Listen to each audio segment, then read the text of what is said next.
നമസ്കാരം, ഞാൻ doctor Jacqueline. പുതിയൊരു വീഡിയോയിലേക്ക് ഏവർക്കും സ്വാഗതം.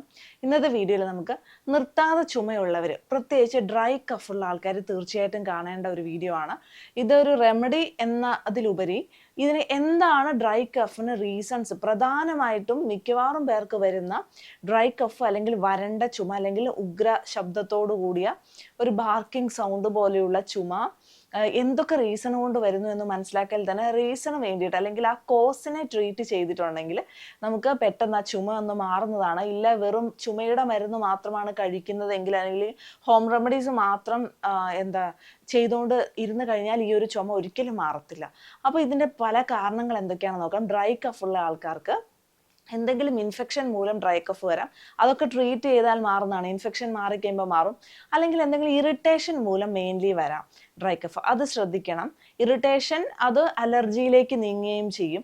അപ്പോൾ നമ്മൾ സ്ഥിരമായി താമസിക്കുന്ന റൂമിലെ കർട്ടൻസിലോ അല്ലെങ്കിൽ ഫാനിലൊക്കെ പൊടിയൊക്കെ ഇരുന്നാലും അല്ലെങ്കിൽ പുറമെ നമ്മൾ ഗാർഡനിൽ ഗാർഡനിങ് ചെയ്യുന്ന ആൾക്കാരാണെങ്കിൽ അവിടുത്തെ പോളൻ ഗ്രെയിൻസ് ഒക്കെ നമുക്ക് ഈ പറഞ്ഞതുപോലെ ഇറിറ്റേഷനായി അലർജി ആയിട്ട് അത് ഡ്രൈ കഫ് ഉണ്ടാക്കും. അപ്പോൾ ആ ഒരു സാഹചര്യത്തിൽ നിന്ന് മാറിയാൽ ചില ആൾക്കാർക്ക് പെറ്റ്സിൻ്റെ അടുത്തുനിന്ന് ആനിമൽസിൻ്റെ അടുത്തുനിന്ന് വരുന്ന എന്തെങ്കിലും ടിക്സ് ഒക്കെ കാരണം മിക്കവാറും അലർജി ഉണ്ട്. അവരുടെ രോമങ്ങളൊക്കെ കാരണമൊക്കെ അലർജി ഉണ്ടാവാറുണ്ട്. അതുപോലെ തന്നെ ചില ആൾക്കാർക്ക് തൊണ്ടയിൽ കബ ഇറങ്ങി വരുന്ന അവസ്ഥയുണ്ടല്ലോ, പോസ്റ്റ് നസൽ ഡ്രിപ്പ് എന്ന് പറഞ്ഞ സംഭവം. അപ്പം അങ്ങനത്തെ അവസ്ഥയിലൊക്കെ ഡ്രൈ കഫ് ഉണ്ടാവാറുണ്ട്. അതൊക്കെ മിക്കവാറും ട്രീറ്റ് ചെയ്താൽ പോവും, അല്ലെ നമുക്ക് പെട്ടെന്ന് മനസ്സിലാകുകയും ചെയ്യും എന്നുള്ളതാണ്. പക്ഷേ വേറൊരു വിഭാഗമുണ്ട്, ഹൈ ബി പി ഉള്ള ആൾക്കാർക്ക്. മിക്കവാറും പേർക്ക് ഒത്തിരി ഒരു 10 കൊല്ലമായിട്ടൊക്കെ ബി പിയുടെ മെഡിസിൻ കഴിക്കുന്ന ആൾക്കാരാണെങ്കിൽ ആ മെഡിസിൻ്റെ സൈഡ് എഫക്റ്റ് ആയിട്ട് മെയിൻലി ഒരു ഡ്രൈ കഫ് വരാറുണ്ട്. അത് ആ മെഡിസിൻ മാറ്റുകയോ അല്ലെങ്കിൽ ഡോസിൽ വേരിയേഷൻ വരുത്തുകയോ അല്ലെങ്കിൽ ആ കെമിക്കൽ കണ്ടൻസിൽ വേരിയേഷൻ വരുത്തുകയോ അല്ലെങ്കിൽ മാറ്റം വരുത്തുകയോ ചെയ്താൽ മാത്രമേ ആ ഒരു കഫ് നിൽക്കത്തുള്ളൂ. അപ്പോൾ ബി പി ഉള്ള ആൾക്കാർ എപ്പോഴും ചുമയായിട്ട് കഷ്ടപ്പെടുന്നു ഉണ്ടെങ്കിൽ തീർച്ചയായിട്ടും ഇതൊന്ന് മനസ്സിലാക്കേണ്ടതാണ്. അടുത്തത് മെയിനായിട്ടും നെഞ്ചരിച്ചിലോ വയറ്റിൽ പോച്ചിലോ അല്ലെങ്കിൽ ഹൈപ്പർ അസിഡിറ്റി ഉള്ള ആൾക്കാർ തീർച്ചയായിട്ടും ശ്രദ്ധിക്കണം. GRD ഉള്ള ആൾക്കാർ തീർച്ചയായിട്ടും, ആസിഡ് റിഫ്ലക്സ് ഉള്ള ആൾക്കാർ മെയിൻലി ശ്രദ്ധിക്കണം. ഈ ആസിഡ് റിഫ്ലക്സ് കാരണം ഈസോഫാഗസിലോ അല്ലെങ്കിൽ അത് തൊണ്ടയിലേക്കൊക്കെ ഒരു ചെറിയ ഇറിറ്റേഷൻ ഉണ്ടാകുകയും ഡ്രൈ കഫ് മെയിൻലി ഉണ്ടാവുകയും ചെയ്യുന്നുണ്ട്. അപ്പം അങ്ങനെയുള്ള ആൾക്കാർ തീർച്ചയായിട്ടും അസിഡിറ്റിക്കുള്ള അല്ലെങ്കിൽ ഹൈപ്പർ അസിഡിറ്റിക്കുള്ള ട്രീറ്റ്മെൻറ്റ് എടുത്താൽ മാത്രമേ ഈ ഒരു ഡ്രൈ കഫ് മാറുകയുള്ളൂ. അത് മെയിൻലി പകുതി പേർക്കും മനസ്സിലാകാത്തൊരു കാര്യമാണ്, ഈ അസിഡിറ്റിയും ഡ്രൈ കഫും തമ്മിലുള്ള ബന്ധം. അപ്പോൾ നിങ്ങൾക്ക് നെഞ്ചരിച്ചിൽ വയറ്റിൽ പോച്ചിൽ അല്ലെങ്കിൽ പുളിച്ചു തകട്ടി വരുന്നുണ്ട് ഡ്രൈ കഫ് ഉണ്ടെങ്കിൽ തീർച്ചയായിട്ടും ഇതിന് ഹൈപ്പർ അസിഡിറ്റിക്ക് ട്രീറ്റ്മെൻറ്റ് എടുത്താൽ ഡ്രൈ കഫ് മാറുന്നതാണ്. അതുപോലെ വിറ്റമിൻ ഡിയുടെ കുറവ്, ഡെഫിഷ്യൻസി ഉള്ളവർക്ക് ഡ്രൈ കഫ് കാണാറുണ്ട്. അതുകൊണ്ട് തീർച്ചയായിട്ടും ഈ പറഞ്ഞ കാര്യങ്ങളൊന്നുമില്ല എന്നാലും തുടർച്ചയായിട്ട് ഡ്രൈ കഫ് വരുന്നുണ്ടെങ്കിൽ വിറ്റമിൻ ഡിയുടെ ലെവൽസ് ഒന്ന് ചെക്ക് ചെയ്ത് നോക്കുന്നത് നന്നായിരിക്കും.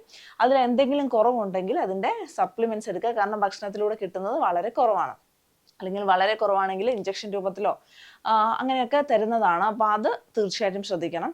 അടുത്തതായിട്ട് നമുക്ക് എന്തെങ്കിലും ചില ആൾക്കാർക്ക് ഈ ഡ്രൈ കഫ് വരുന്ന ക്ലൈമറ്റിൻ്റെ ചേഞ്ച് കൊണ്ടാണ്. മെയിൻലി ഒരു ഈർപ്പം കുറവുള്ള സ്ഥലത്തൊക്കെ താമസിച്ചു കഴിഞ്ഞാലൊക്കെ ഇത് ചെറുതായിട്ടൊരു മോയ്സ്റ്റ് കണ്ടന്റ് ഉള്ള ഒരു വെതറിലാണ് താമസിക്കുന്നതിൽ ഇവർക്ക് കഫ് വരുന്നില്ല. ഡ്രൈ ആയിട്ടുള്ള ഒരു വെതറിലേക്ക് പോകുമ്പോൾ കഫ് വരുന്നു. അതിന് ചില ആൾക്കാർ ചെയ്യുന്ന കണ്ടിട്ടുണ്ട്. പണ്ടത്തെ ആൾക്കാർ ഇങ്ങനത്തെ ഡ്രൈ കഫ് വരുമ്പോൾ ഒരു സ്പ്രേ ബോട്ടിൽ ചെറുതായിട്ട് കുറച്ച് വെള്ളം സ്പ്രേ ചെയ്തിട്ട് അത് ശ്വസിക്കുന്നത്. കാരണം അപ്പോൾ അവർക്ക് പെട്ടെന്ന് ആശ്വാസം കിട്ടും.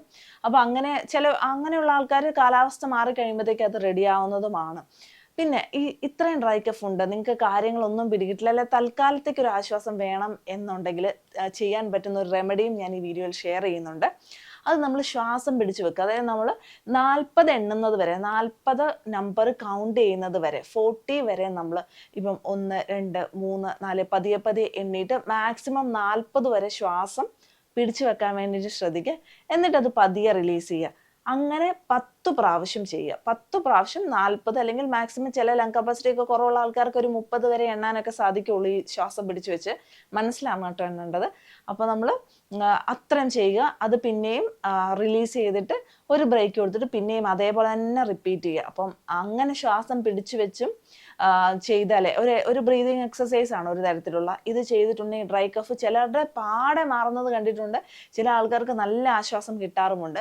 അപ്പം ഇത്രയും കാര്യങ്ങൾ ശ്രദ്ധിച്ചു കഴിഞ്ഞിട്ടുണ്ടെങ്കിൽ ഈ ഒരു റെമഡി നിങ്ങൾ ചെയ്തോളൂ. പിന്നെ ഞാൻ മേൽ പറഞ്ഞ റീസൺസിൽ ഒന്ന് ശ്രദ്ധ കൊടുത്തോളൂ. എന്തെങ്കിലുമൊക്കെ ഉണ്ടെങ്കിൽ അതിന് ട്രീറ്റ് ചെയ്തിട്ടുണ്ടെങ്കിലാണ് ഡ്രൈ കഫ് മാറിക്കിടുന്നത്. കാരണം ഇത് ഭയങ്കര ബുദ്ധിമുട്ടുള്ളൊരു കാര്യമാണ് ഡ്രൈ കഫ്. ചിലപ്പോൾ രാത്രിയിലായിരിക്കും കൂടുതലായിട്ട്, ചിലപ്പം ചില ആൾക്കാർ ഒരു ആൾക്കൂട്ടത്തിലൊക്കെ ചെന്നിരിക്കുമ്പോൾ തൊണ്ട കുത്തിയിട്ട് അങ്ങ് ചുമ വന്നിട്ട് പിന്നെ നിർത്താൻ പറ്റാത്ത അവസ്ഥയും, അല്ലെങ്കിൽ ചുമ വന്ന ഭക്ഷണം വരെ വിക്കി പോകുന്ന അവസ്ഥയും കാണാറുണ്ട്. അതുകൊണ്ടാണ് മെയിനായിട്ട് ഇതൊരു ഇമ്പോർട്ടൻറ്റ് ടോപ്പിക്കായിട്ട് ഞാൻ ഇവിടെ ഒരു വീഡിയോ ആയിട്ട് അവതരിപ്പിച്ചത്.